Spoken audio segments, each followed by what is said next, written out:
फारूक अहमद चुनाव क्यों लड़ रहा है, इसका आपको वजह समझना जरूरी है।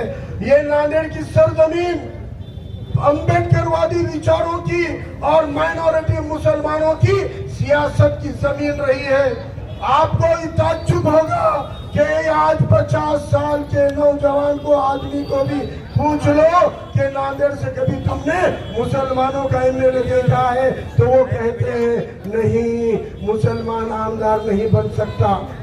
आज 40 साल के, 35 साल के, 25 साल के नौजवानों को पूछो कि तुम्हारे नगर सेवक होते हैं, तुम्हारे स्टैंडिंग कमेटी का चेयरमैन होता है, तुम्हारा उपमहापौर रहता है, तुम्हारा महापौर रहता है, तुम्हारा आमदार नहीं रहता, तो नौजवानों को लगता है कि मुसलमानों का आमदार नहीं होता। नांदेड़ की तारीख है, आजाद भारत के नांदेड़ में पहला लोकसभा का खासदार इस नांदेड़ में कोई बना था तो एक बौद्ध भाई हरिहर राव सोनू ने इस नांदेड़ का पहला खासदार बना हुआ है।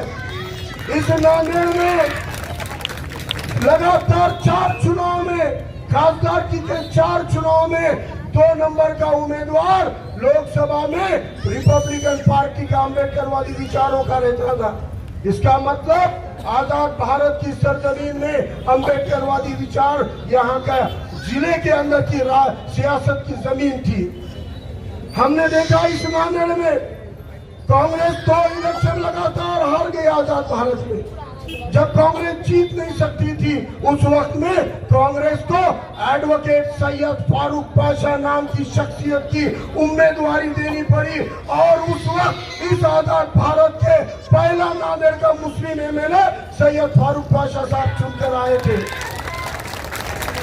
सैयद फारूक पाशा साहब 62 में पहली बार चुनकर आए, 67 में दूसरी बार चुनकर आए, लगातार 3 बार चुनकर आने वाले हैट्रिक आमदार सैयद फारूक पाशा इस नांदेड़ के इसी सरजमीन, इसी कदीम शहर से चुन के आते थे। इस नांदेड़ में फारूक पाशा को एमएलए बनाने वाले जैसे मुसलमान थे, वैसे यहाँ के सेक्युलर जहन के ओबीसी और हिंदू भी थे, वैसे इस नांदेड़ के सेक्युलर जहन के बौद्ध और दलित समाज भी थे। सब समाज ने वोट किया और 1 नहीं, 2 नहीं, 3 बार फारूक पाशा आमदार बने।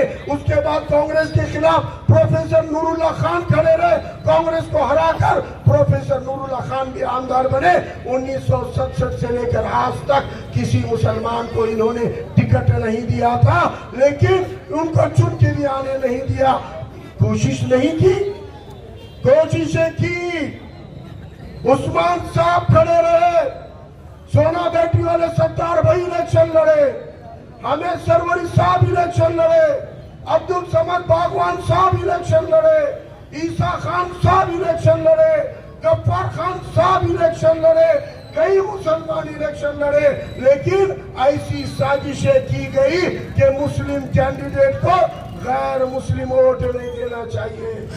मुसलमानों के इकट्ठा वोट लेने के बावजूद मुसलमान जब जीतने लगता था, कांग्रेस और शिवसेना के, कांग्रेस और भाजपा के तमाम लोग एक हो जाते थे और मुसलमानों को हराते थे। ये साजिशें थी कि मुसलमान को किसी का वोट न मिले। आज वक्त की मार देखिए, वक्त का इंसाफ देखिए, हक का इंसाफ देखिए। एक पार्टी वजूद में आई, उस पार्टी ने मुसलमान को टिकट भी दिया और अपना वोट भी दिया। उस पार्टी का नाम वंचित बहुजन आघाड़ी और कायद का नाम प्रकाश अम्बेडकर साहब है।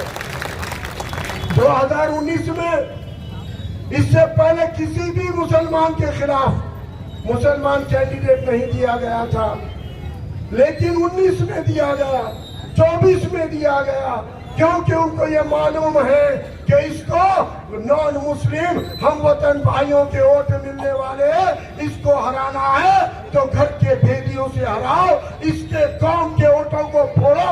ये साजिशें हो रही है, इन साजिशों के खिलाफ अल्लाह के नाम से कोशिशें करने की जरूरत है। जब जब साजिशें होती है तब तब हक के रास्ते पे कोशिशें करना जरूरी है। और आज अल्हम्दुलिल्लाह मैं आपको कहता हूं कि देखो मैदान में कौन खड़ा है, मैदान में कौन खड़ा है।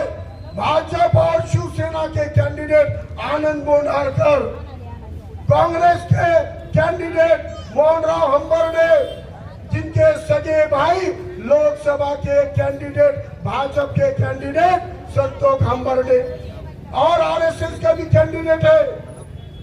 मुस्लिम नौजवानों को आगाह कर रहा हूं, पहली बार भाजपा का कैंडिडेट अलग और आरएसएस का कैंडिडेट अलग है।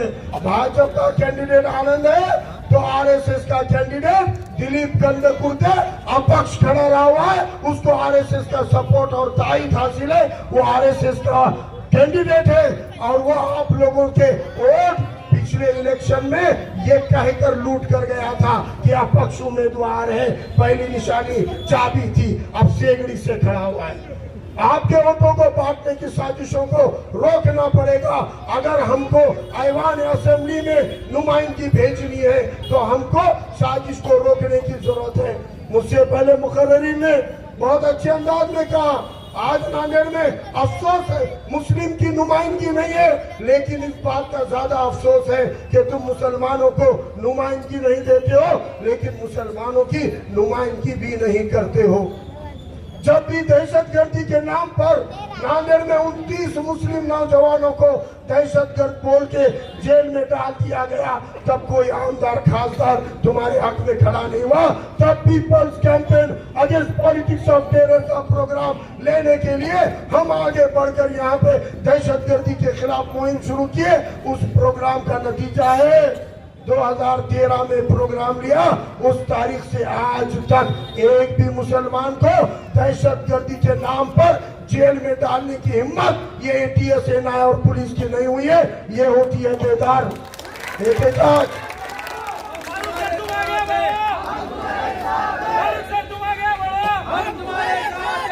2019 में हरा दिया, वोट को बांट के फारूक अहमद को हरा दिया गया। अफसोस मुझे हारने का नहीं है, लेकिन विधानसभा 19 के चुनाव खत्म होते न खत्म होते जालिम सरकार ने एनआरसी और सीए चालू कर दिया।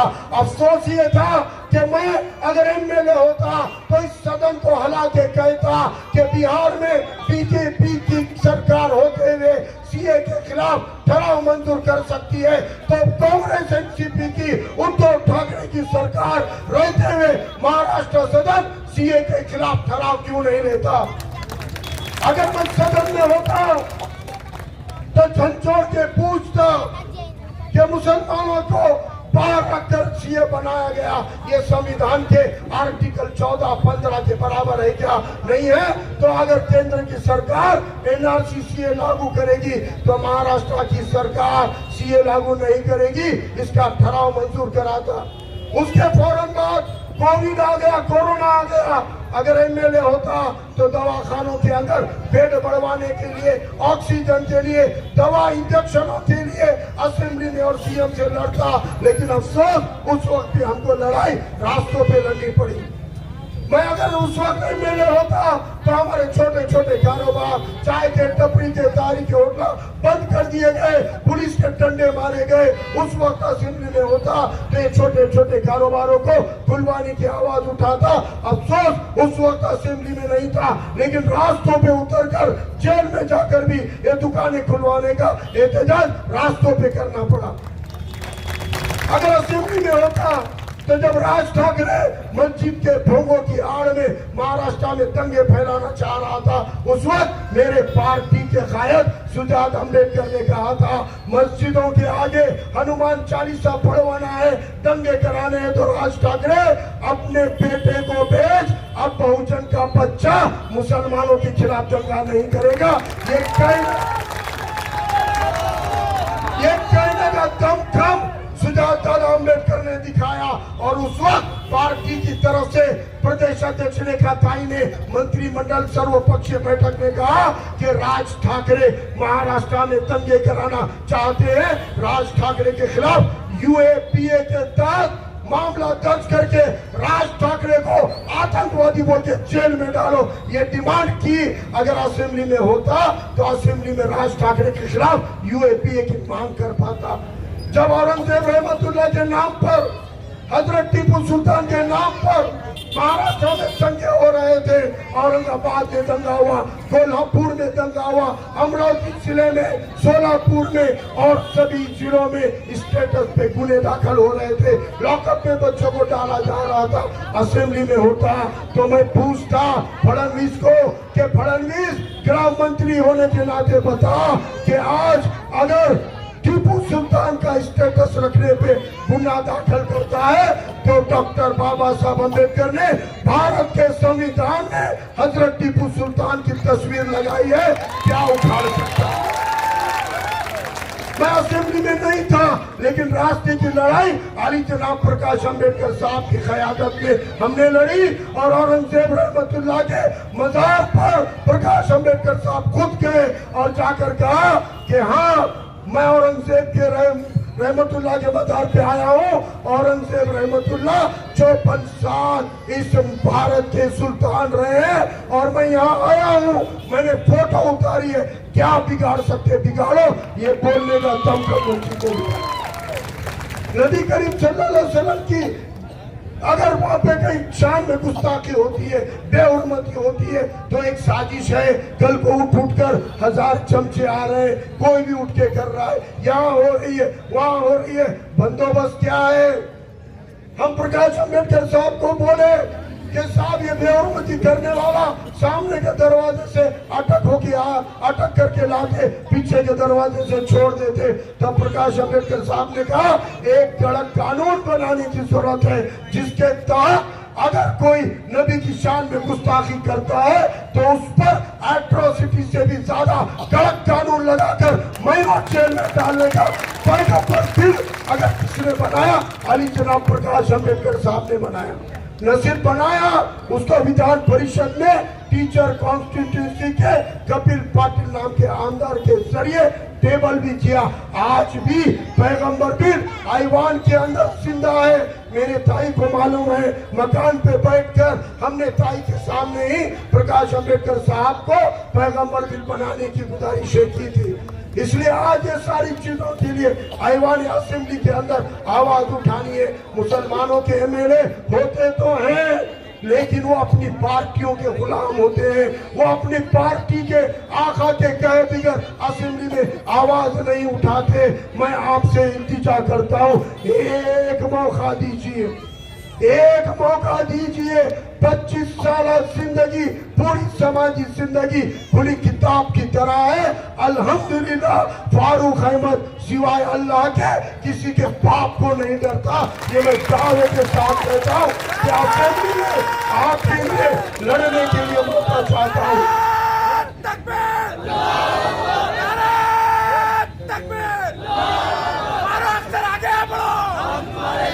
मुझे असेंबली में नुमाइंदगी के लिए आपकी लड़ाई लड़ने के लिए जाना है।